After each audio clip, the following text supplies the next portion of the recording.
Hi. It's been a few weeks since I've completed a 20-day spiritual intensive with Anna Adams. Um, I was going to look at the exact time, but it's been about 3 weeks. And I've been going through a lot. I went through a lot through that. It was a big investment that was a really hard choice. But looking at how much I've invested in cars and trucks and things that I've put money into in my business, it's like, this is my life, myself, and I've made major shifts in my lifestyle, and the rewards are happiness, um, fulfillment, magic, all the things I felt like I was missing. And I know it's not because of Anna, but it's because of the process she facilitated in me to get back in touch with who I am and what I'm here to do in this life. And one of the goals or ideas I had that I presented to her in the beginning was that I wanted to make meditation videos and post them on social media, which is kind of a big deal for me. My if you do astrology, my rising sign is Leo, which my understanding is that's the energy that I'm here to learn through and learn to come into, which Leo is more about being in the limelight, and it's a challenge for me. Um, so it's been a good process.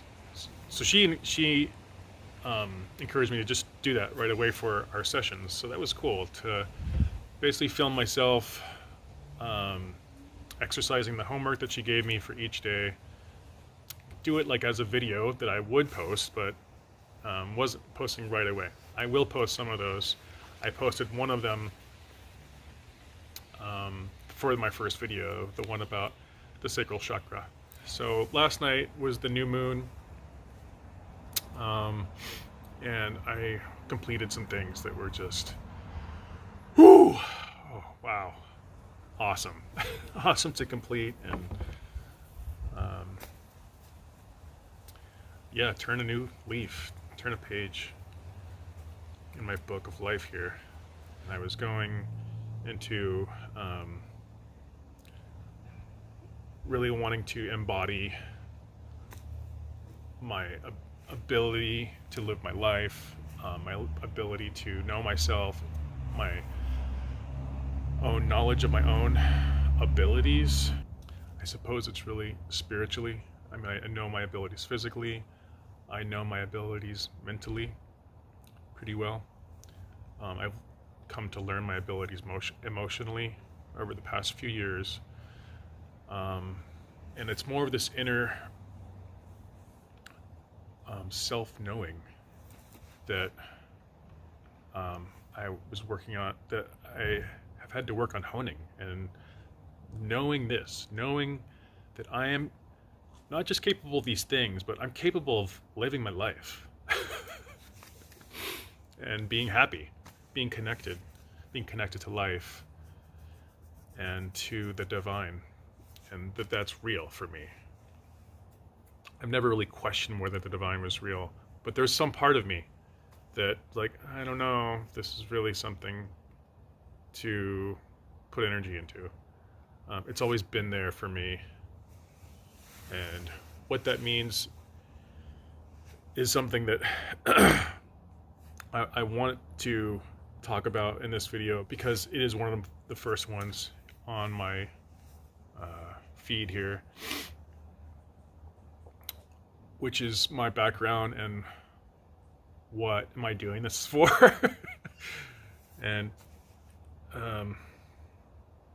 yeah, I've had different teachers. I've had many teachers in my life, and one of them was a Hakomi therapist, and was talking about the things I was going through and things I wanted to do, and she was encouraging me. And I said, like, I really want to teach. I really want to put together like a class, um,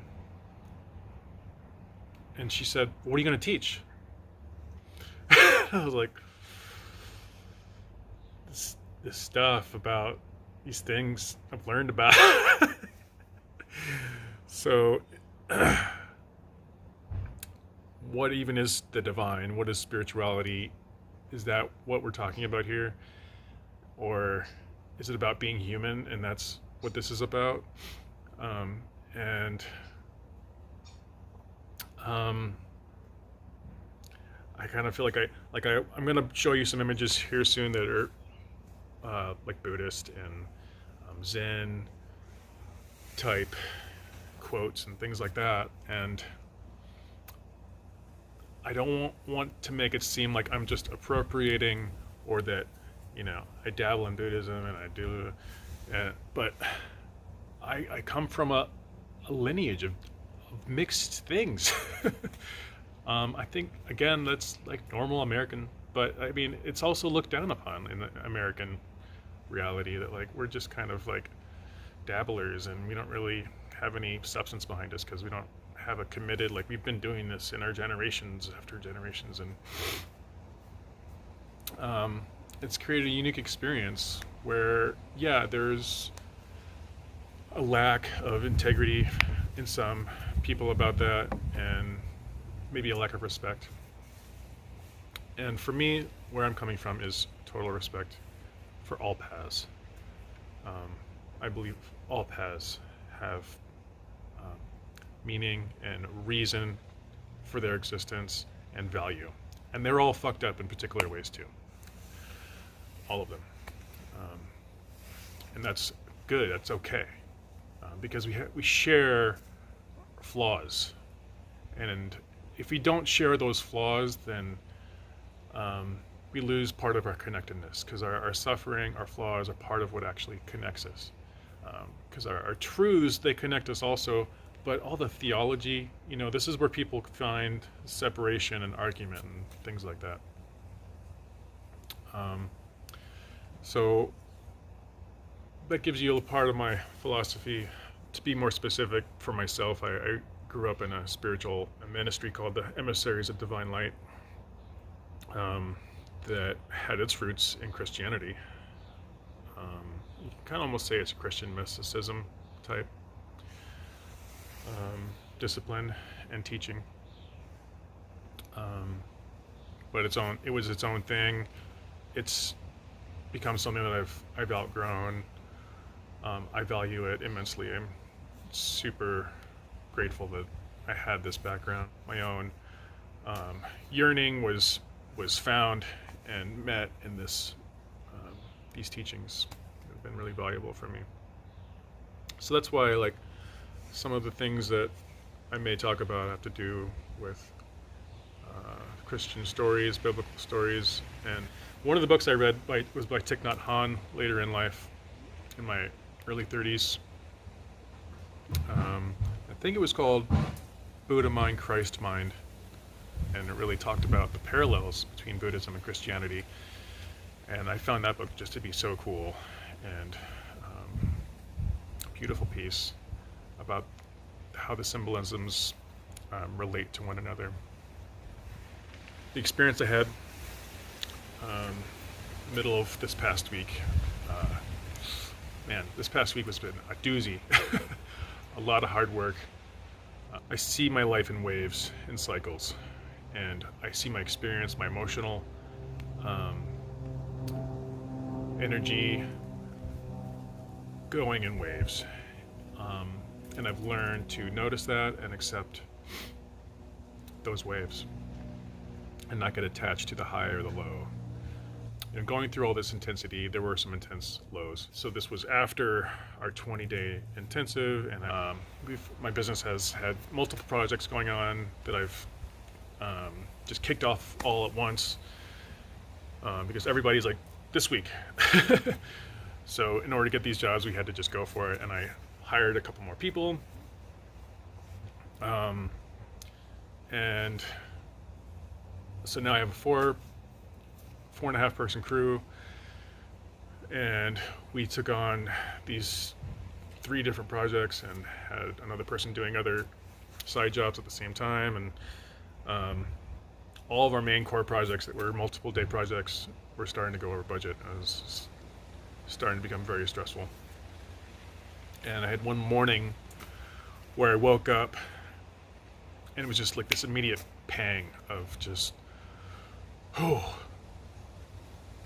just like a lot of negative thoughts and disparity about my ability to lead and please my clients and succeed, and a lot of thoughts about money because there's just a lot of money I have to pay for taxes that have come in for last year, and things I want to do this year that need money. So I was feeling stressed, and it was almost like a panic attack. It's chilly right now, a little over here in the shade. Yeah, like an anxiety attack. I haven't experienced anything like that in a while. Like almost like this running mind and just like just indecipherable chaos and this den of noise. And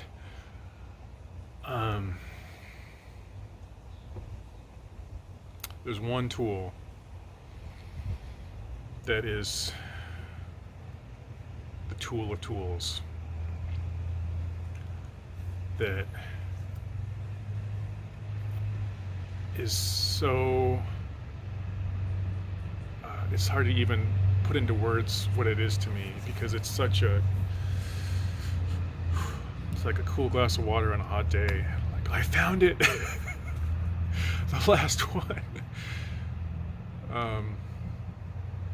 And it's willingness.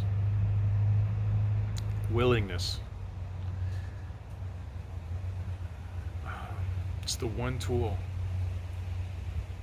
It could be the only tool you ever learn. For me, it's been the answer to so much, this one tool. And some few weeks ago, I was, rifling through Pinterest or something like that.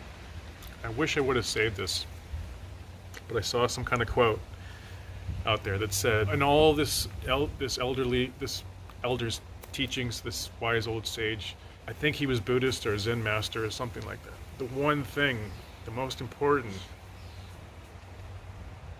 tool you could ever learn is willingness.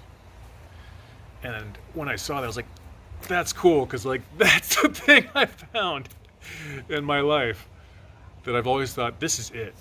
This is, if I was going to teach about anything, this is one of the main things I want to teach about, is willingness. Because it's the crux of meditation. It's the crux of emotional development and healing. It is the crux of shadow work. It is the crux of spiritual development, and even like practical life goals and succeeding at your dreams. These kinds of things is all about willingness. Why? Because it's all there. Everything we need to live and to feel like peace is here with us already. Almost every teacher you'll find will say that. But it's like, we hear that, it's like, okay, so what then? Well, willingness to experience peace, willingness to forgive, willingness to, in this case, be with some hard shit.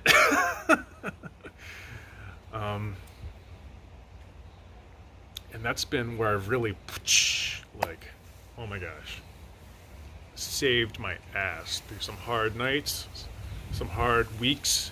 Only thing that saved me, literally, on like having suicidal ideation in my life. And okay, willingness. Just I'm willing to experience this. I'm willing to hold space for the challenges, the disparity or the hopelessness. I'm willing to hold space for this part of myself.